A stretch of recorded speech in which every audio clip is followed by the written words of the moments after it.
보실 말씀은 사도행전 12장 1절로 12절 말씀입니다. 다 같이 한 목소리로 읽도록 하겠습니다. 시작. 그때 헤로드 왕이 손을 들어 교회 중 몇 사람을 해하려 하여 요한의 형제 야고보를 칼로 죽이니 유대인들이 이 일을 기뻐하는 것을 보고 베드로도 잡으려 할세 때는 무교절이라 잡음에 옥에 가두어 군사 넷씩인 네 배에 맡겨 지키고 6월절 후에 백성 앞에 끌어내고자 하더라. 이에 베드로는 옥에 갇혔고 교회는 그를 위하여 간절히 하나님께 빌더라.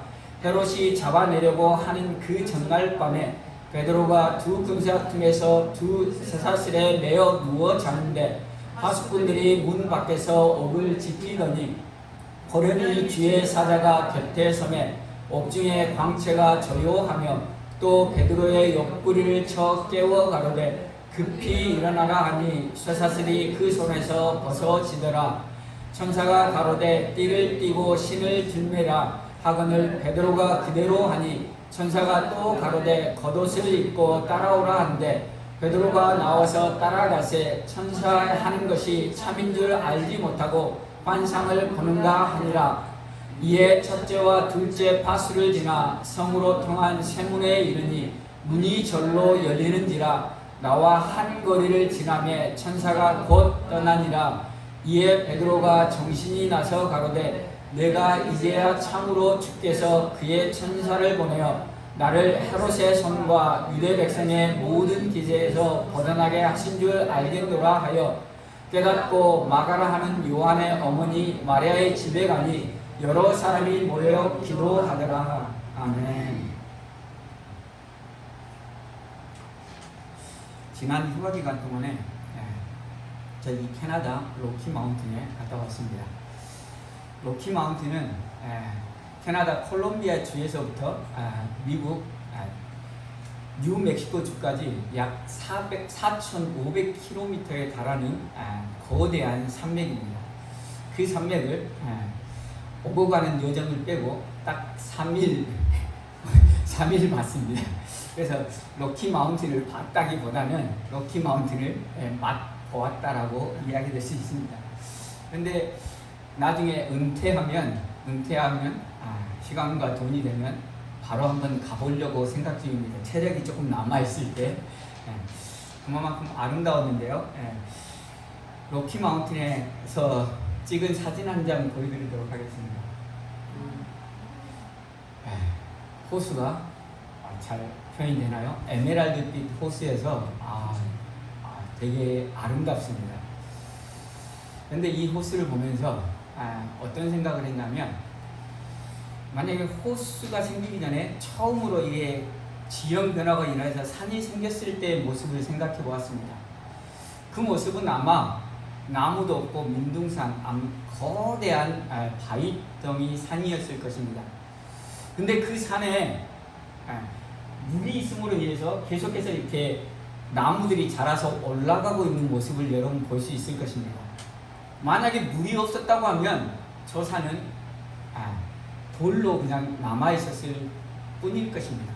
그런데 아름다운 호수가 있고 그 호수를 생명의 근원 삼아서 나무들이 점차로 그 산을 점령해 나가는 것을 보았습니다.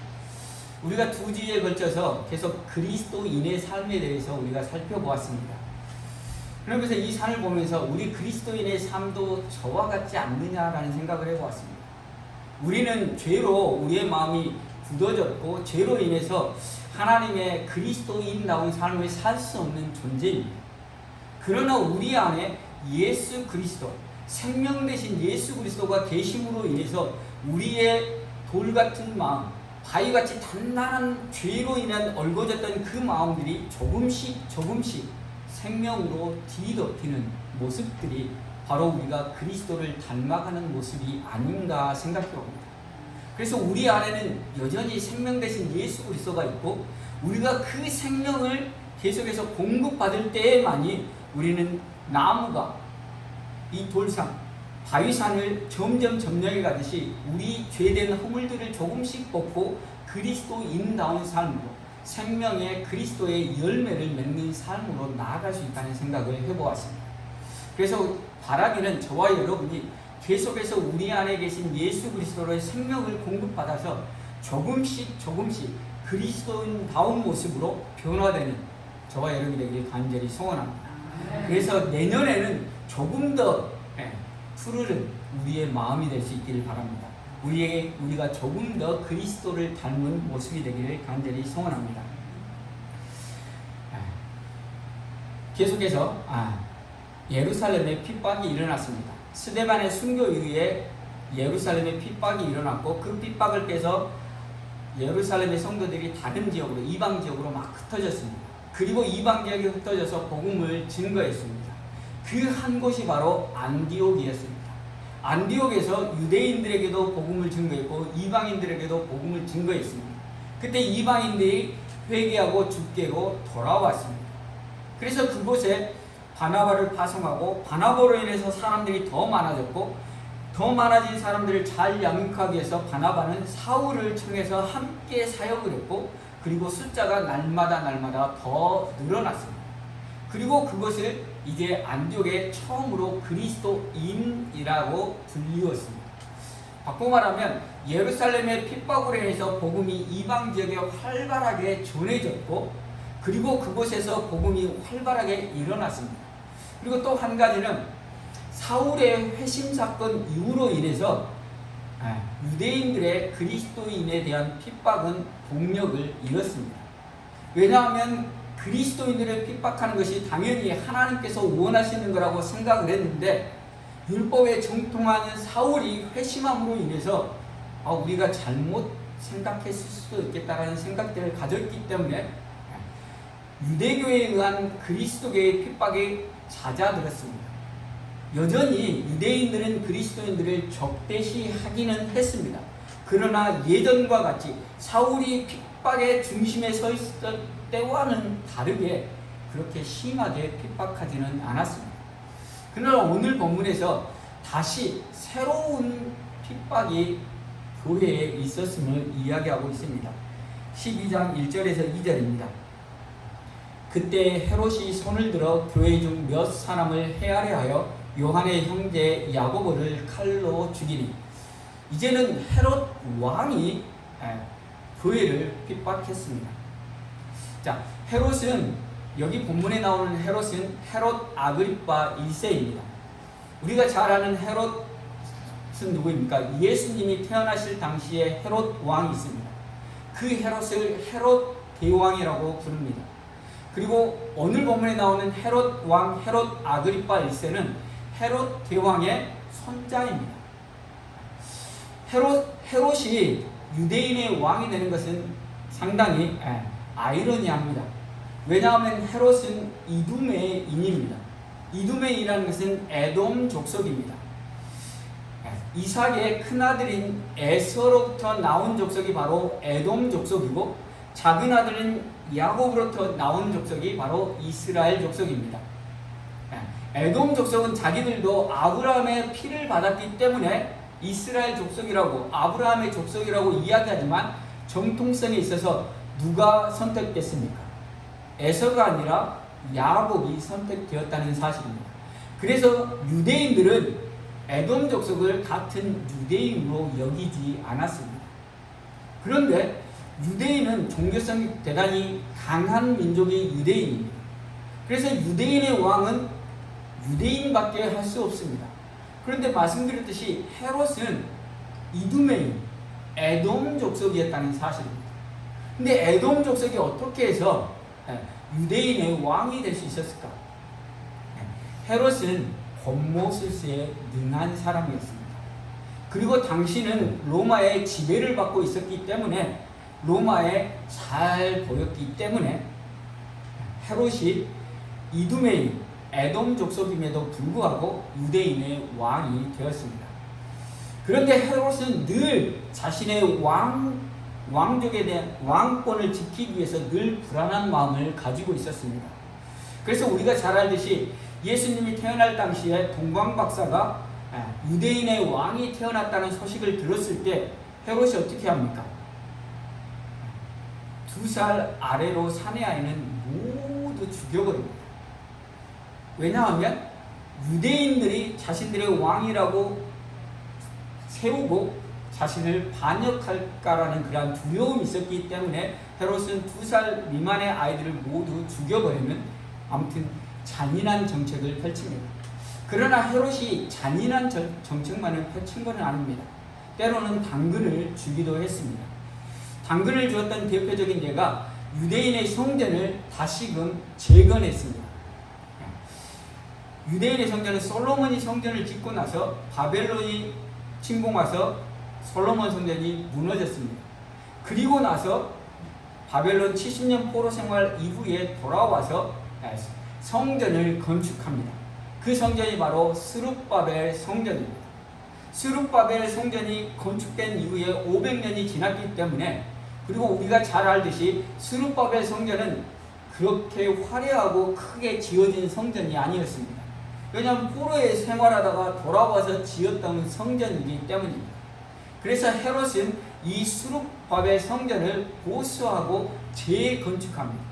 무려 BC 20년, 그러니까 주전 20년부터 주후 63년까지 83년 동안 성전을 보수하고 증축합니다. 헤롯이 그러한 성전을 보수했던 이유는 하나님에 대한 열심이 있어서가 아니라 단지 유대인들의 환심을 사기 위해서, 자신의 왕권을 유지하기 위해서였습니다. 왜냐하면 자신은 유대인이 아니며 유대인의 왕이 되었기 때문에 언제나 유대인의 반역을 일어날 수 있다는 그런 생각을 가졌기 때문입니다. 또한 그런 측면에서 본문의 헤롯도 동일한 선상에서 생각해 볼 수 있습니다.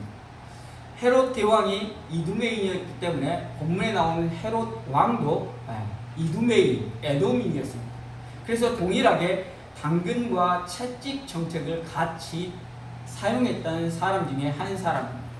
그리고 이 헤롯 왕이 유대인들의 기쁨이 되기 위해서 야고보를 죽였습니다.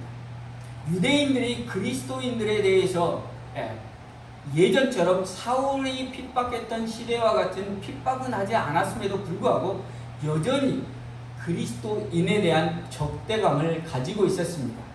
그리고 그 적대감을 완화시키기 위해서 헤롯은 그리스도인을 잡아서 죽였습니다. 그리스도인을 잡아서 죽이다 보니까 유대인들이 아주 기뻐했습니다. 3절을 보시겠습니다. 유대인들이 이 일을 기뻐하는 것을 보고 베드로도 잡으려 하세 때는 무교절이라. 헤롯이 그리스도인들을 잡아 죽인 것은 무교절이 가까워왔기 때문입니다. 무교절은 유대인의 3대 절기인 6월절 그 다음 저녁부터 지키는 절기로서 이스라엘 백성들이 애굽에서 나왔을 때 누룩 넣지 않는 빵을 일주일 동안 먹으라고 하면서 애굽에서의 종살이하던 시절을 기억하기 위해서 주신 절기가 바로 무교절입니다. 그리고 이 6월절과 무교절은 이방 지역에 사는 유대인들도 다 예루살렘에 나와서 제사를 드려야 했습니다. 그래서 당시 예루살렘에는 한 5만 명 정도의 사람이 살고 있었다고 하는데 6월절에는 무려 100만 명 가까이 모였다라고 이야기합니다. 그러니까 처처에서 100만 명 가까이의 유대인들이 모였기 때문에 5만 명을 다스리던 군사력 가지고 100만 명이 모인 사람들이 어떠한 반란을 일으키면 도저히 걷잡을 수 없다는 것입니다. 그래서 우리가 잘 알듯이 빌라도도 예수님을 죽는 데 내어줄 때 뭐라고 기록합니까? 밀란이 일어날 것을 두려워서 예수님을 그들에게 내어주었다라고 이야기합니다. 예수님이 죽으시던 그 날도 바로 6월절이었습니다.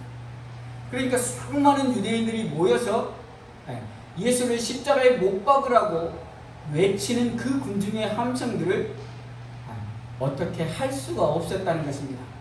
그래서 빌라도는 예수가 죄가 없다는 것을 알았습니다. 그래서 어떻게든지 예수님을 놓아주려고 애썼다라고 이야기합니다. 심지어는 예수님의 죽음에 자기는 죄가 없다고 손을 씻기까지 했습니다. 그럼에도 불구하고 예수님을 죽음으로 내어줄 수밖에 없었다는 것은 당시 5만 명밖에 되지 않는데 100만 명이 와서 밀란을 일으키면 자기의 군사력으로 어떻게 할 도리가 없기 때문에 밀란이 일어나는 것을 두려워해서 빌라도는 예수님을 십자가에 못 박으도록 내어주었다는 사실입니다. 오늘 본문의 헤롯도 그와 동일 형상에서 생각해 볼 수 있습니다. 6월절이 가까웠기 때문에 유대인들이 모이면 자신은 유대인이 아니기 때문에 유대인들이 모여서 정치적으로 밀란을 일으킬 경우에는 자신의 왕권이 위태하다는 것을 느꼈습니다. 그래서 어떻게 하면 그 유대인들을 진정시키고 유대인들을 마음을 누그러뜨릴 수 있는가를 생각했고, 그래서 헤롯은 유대인들에게 적대적인 그리스도인들을 잡았습니다. 그리고 본보기로 야고보를 칼로 쳐서 죽였습니다. 칼로 쳐서 죽이니까 유대인들이 너무나 기뻐하는 것입니다. 유대인들이 너무나 기뻐하니까 이제는 누구까지 잡았습니까? 베드로까지 잡았습니다. 4절입니다. 잡음에 옥에 가두어 군사 4패에 맡겨 지키고 유월절 후에 백성 앞에 끌어내고자 하더라. 헤롯은 베드로까지 잡았습니다. 이전에 스데반의 죽음 이후에 일어났던 예루살렘의 핍박과는 전혀 차원이 다른 핍박이었습니다. 스데반의 죽음 이후에 예루살렘의 핍박이 일어났을 때 사도들은 예루살렘에 머물러 있었다라고 이야기합니다. 교회의 지도자들은 그들이 건드리지 못했다는 것입니다. 그러나 오늘 죽임을 당한 야고보는 주님의 사랑하는 세 제자 중에 한 명입니다. 주님께서 항상 데려가실 때 3명은 꼭 데리고 다니셨습니다. 누구입니까? 베드로, 요한, 야고보입니다. 요한의 형제로서 야고보는 주님의 세 제자 중에 한 명으로 초대교회의 아주 중추적인 역할을 감당했던 사도가 바로 야고보였습니다. 그 야고보를 죽였습니다. 그리고 초대교회의 수장이었던 베드로를 잡아 옥에 가뒀습니다. 단순히 옥에 가둔 것이 아니라 죽이기 위해 옥에 가뒀습니다. 만약에 무교절이 아니었다고 하면, 절기가 시작되지 않았다고 하면 베드로도 야고보처럼 칼로 죽였을 것입니다. 이전과는 전혀 다른 차원의 핍박이 일어나게 된 것입니다. 이전의 예루살렘의 핍박은 우리가 왜 일어나게 되었는지에 대해서 알 수 있습니다.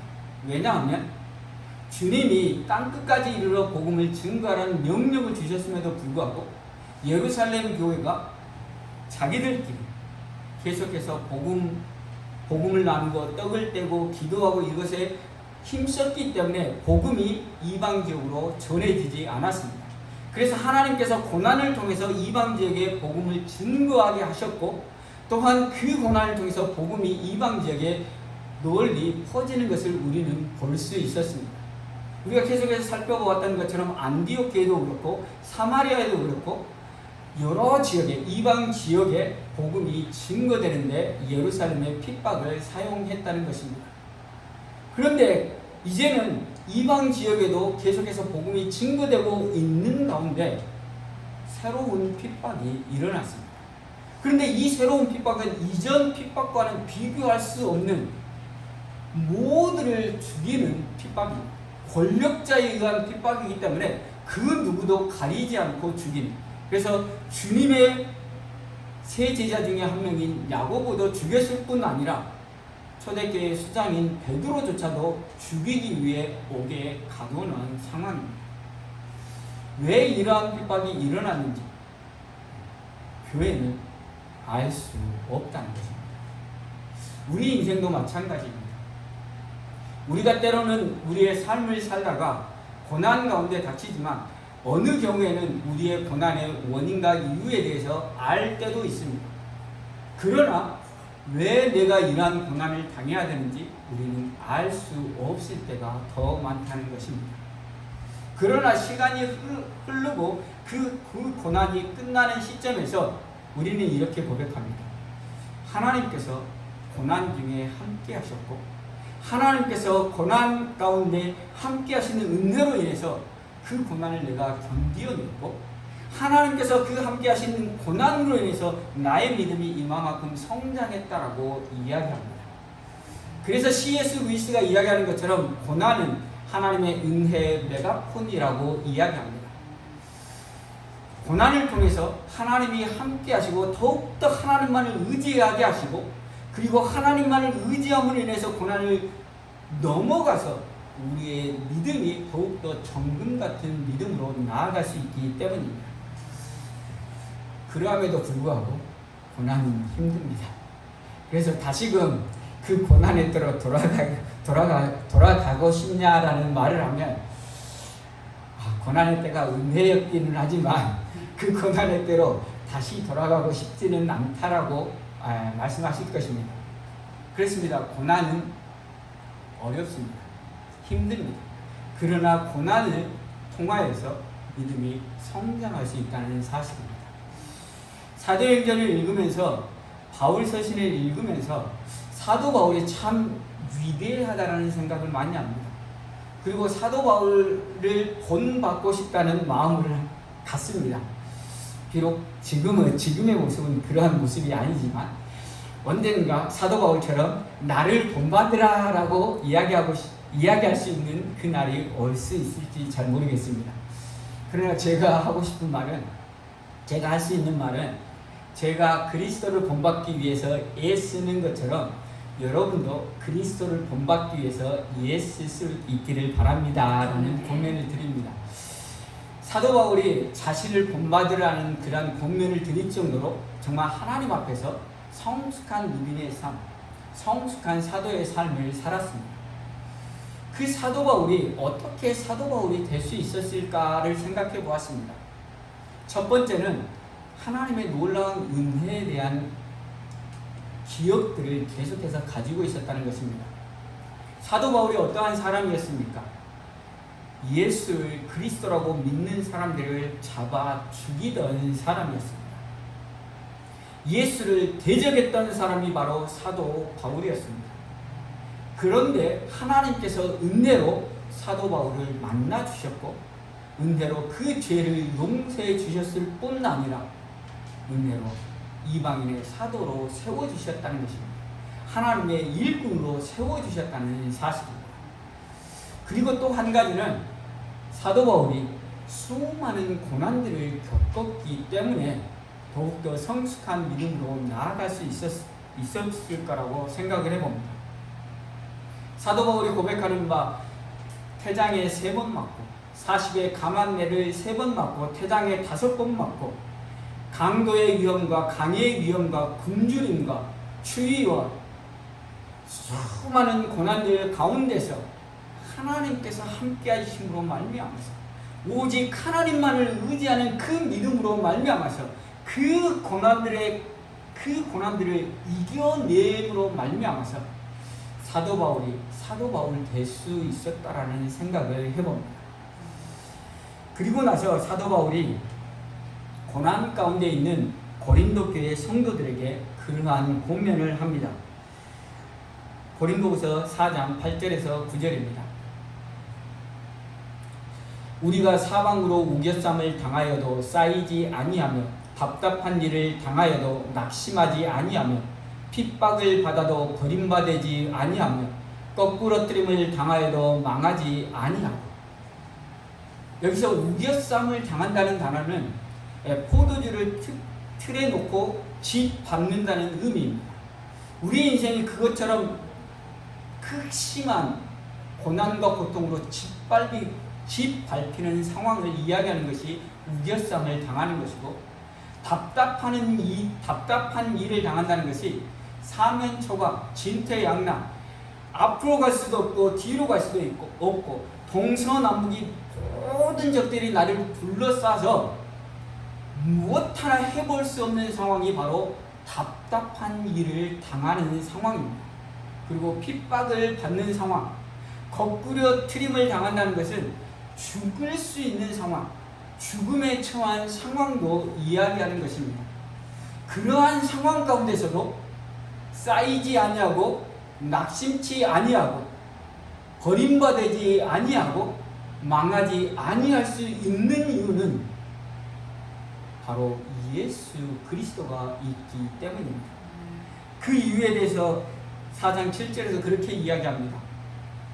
우리가 이 보배를 질글새 가졌으니 이는 능력의 심히 큰 것이 하나님께 있고 우리에게 있지 아니함을 알게 하려 함이라. 우리 안에 예수 그리스도가 있기 때문에 우리가 우겨쌈을 당하여도 답답함을 당하여도 핍박을 당하여도 거꾸러뜨림을 당하여도 심지어는 야고보처럼 칼에 죽임을 당하여도 베드로처럼 옥에 갇힘을 당하여도 우리가 낙심하지 않고 낙담하지 않고 그 고난들을 견디어내며 이길 수 있다는 사실입니다. 우리 안에 예수 그리스도가 있기 때문입니다. 우리 안에 계신 예수 그리스도로 인해서 우리가 승리할 수 있기를 바랍니다. 그러나 우리 안에 예수 그리스도가 있다고 해서 모두가 다 승리하는 것은 아닙니다. 우리의 삶이 그렇습니다. 우리 안에 예수 그리스도는 누구에게나 우리 안에 있습니다.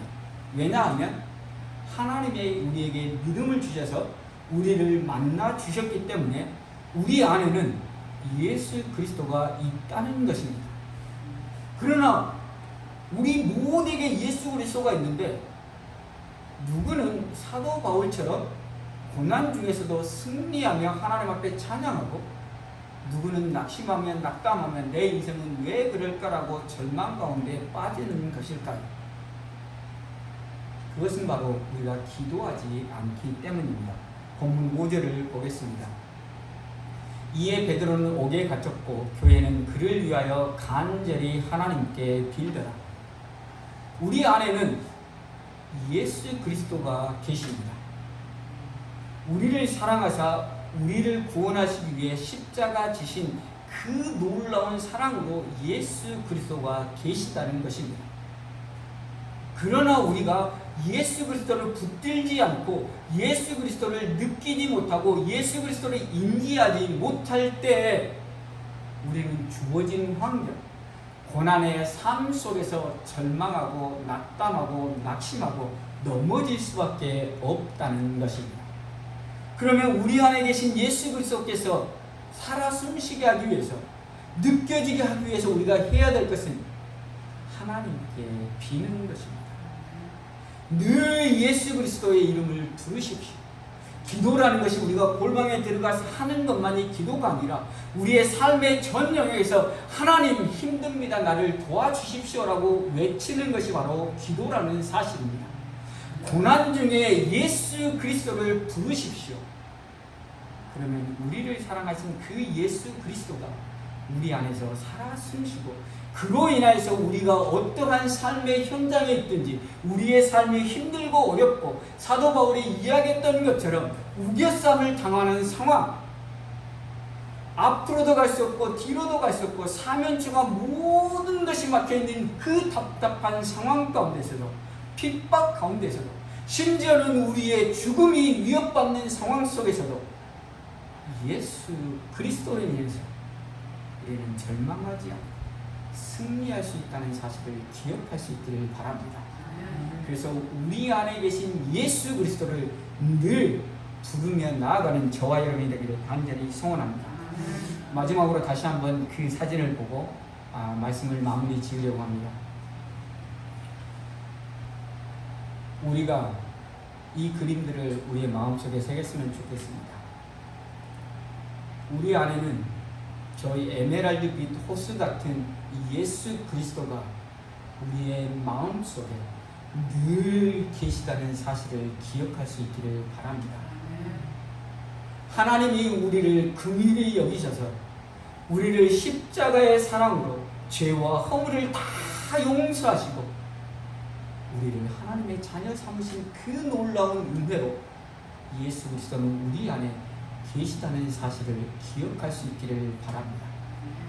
그래서 우리의 마음이 시련으로 인해서 저 바이산과 같은 돌들이 우리를 누른다 할지라도 우리 안에 계신 영원한 생명 되신 예수 그리스도로 인하여서 우리가 그것들을 넉넉히 이기며 나아갈 수 있기를 바랍니다. 우리 안에는 예수 그리스도의 생명이 있습니다. 그리고 그 생명이 역사하기 위해서 우리가 늘 그의 이름을 부르며 나아갈 수 있기를 바랍니다. 말씀을 준비하면서 저 민둥산 같은 모습이 바로 나의 모습이 아닌가 생각해 보았습니다. 내가 그리스도인으로서, 목사로서 참 그리스도인을 닮으라고 설교를 하지만 저 자신이 참 이 뾰족뾰족한 바위처럼 깎이지 못하고 생명을 누리지 못하는 모습으로 나의 사랑하는 자녀와 아내에게 상처 주는 모습들을 종종 발견합니다. 그럼에도 불구하고 나에게 소망이 있는 것은 다시금 말씀을 통해서 다시금 깨닫게 해주시는 하나님의 은혜가 있기 때문입니다. 우리는 다 별반 차이가 없습니다. 우리 마음 가운데는 다 고난도 있고 시련도 있고 우리 마음 가운데는 바위와 같은 더러움도 우리 마음 가운데 다 존재합니다. 그러나 그것들을 이겨낼 수 있는 힘은 저 에메랄드 호수 같은 예수 그리스도 그분을 우리가 의지할 때만 그것들을 이겨낼 수 있다는 사실을 기억할 수 있기를 바랍니다. 그래서 그 마음을 품고 오늘 예수님 내 인생을 다스려 주십시오. 늘 주님과 동행하며 늘 주님을 인식하며 늘 주님과 함께하는 삶을 살겠습니다라고 고백하는 우리 모두가 되기를 간절히 소원합니다. 찬양하고 기도하겠습니다. 이 시간 우리가 말씀을 생각하며 기도하는 시간 갖기를 원합니다. 예수님의 십자가의 죽으심으로 나를 위하여 십자가의 죽으심으로 나 같은 죄인 살려주셨습니다. 이제 예수 그리스도를 의지하고 이제는 그리스도인 닮은 삶, 환난과 핍박 가운데서도 예수 그리스도를 의지하고 승리하는 삶으로 나아가기를 원합니다. 그러기 위해서는 우리가 늘 예수 그리스도를 바라보기를 원합니다. 예수 그리스도께 기도하기를 원합니다. 내 안에 생명으로 존재하시는 주님께 의지하고 나아가기를 원합니다. 우리 다 같이 주의 이름에 기도하며 나아가도록 하겠습니다. 주여 하나님 아버지 감사합니다.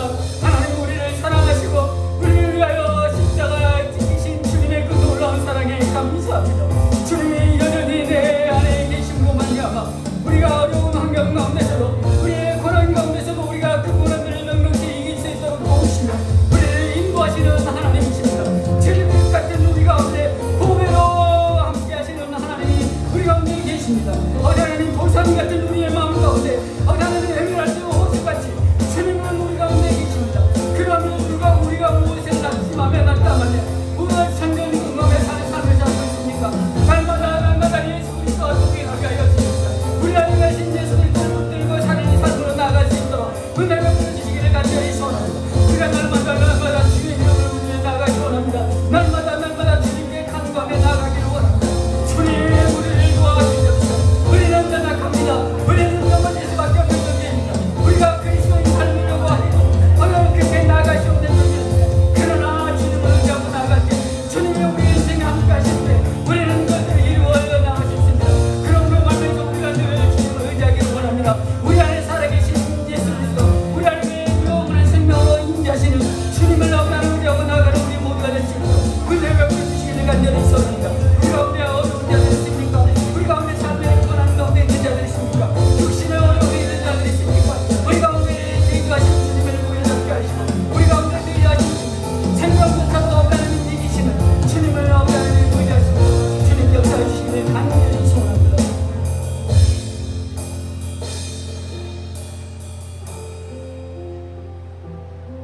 하나님 감사합니다. 나 같은 죄인 살리기 위해 독생자 예수 그리스도를 십자가에 처참하게 찢겨 죽이시니 감사합니다. 그 놀라운 사랑이 우리 가운데 늘 살아있게 하시니 감사합니다. 주님의 그 놀라운 은혜가 우리의 마음속에 주님의 그 생명이 우리의 가슴 속에 있음에도 불구하고 우리가 그것들을 느끼지 못하며 그것들을 깨닫지 못하고 살아가는 우리의 모습은 아닙니까? 다시 한번 말씀을 통해서 우리 안에 에메랄드 호수처럼 생명으로 임재하신 주님을 다시 한번 느끼게 하시니 감사합니다. 혹 우리 가운데 고난 중에 있는 자들 있습니까? 어려움 가운데 있는 자들 있습니까? 우리 안에 생명으로 역사하시는 주님께 부르짖게 하여 주시옵시고 주님으로 인해서 그 고난을 이겨내서 정금과 같은 믿음으로 나아가는 신앙을 갖게 하여 주시옵소서. 또한 간절히 소원하기는 우리 마음은 죄로 인하여서 돌짝 같은 마음입니다. 그러나 그 마음이 우리 안에 계신 생명의 호수 되신 예수 그리스도로 인하여서 생명이 강물처럼 흘러갈 수 있도록 은혜 베풀어 주시옵소서.